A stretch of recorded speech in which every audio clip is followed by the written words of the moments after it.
बहुत पुरानी बात है। पहाड़ों के उस पार एक ऐसी घाटी थी जहां सूरज की किरणें भी डर के मारे नहीं जाती थीं। चारों ओर अंधेरा, धुंध और गहरी चुप्पी छाई रहती थी। उसी घाटी में सदियों से कैद थे याजूज और माजूज। कहा जाता है कि वे इंसानों जैसे थे, पर उनमें शक्ति बहुत थी और सब्र बहुत कम।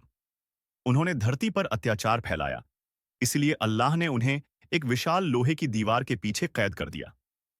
वो दीवार इतनी ऊंची और मजबूत थी कि कोई तूफान, कोई हथियार उसे गिरा नहीं सकता था। हर दिन याजूज माजूज उसे तोड़ने की कोशिश करते।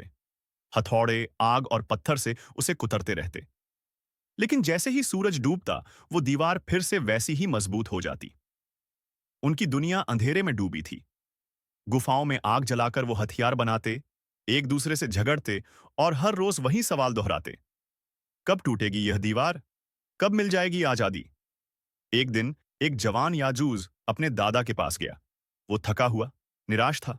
उसने कहा, दादा, क्या हम कभी इस कैद से बाहर निकल पाएंगे? बूढ़े ने शांत स्वर में जवाब दिया, बेटा, आजादी ताकत से नहीं, अकल से मिलती है। जब हम अपने भीतर का अंधकार मिटा देंगे, तभी यह दीवार भी गिर जाएगी।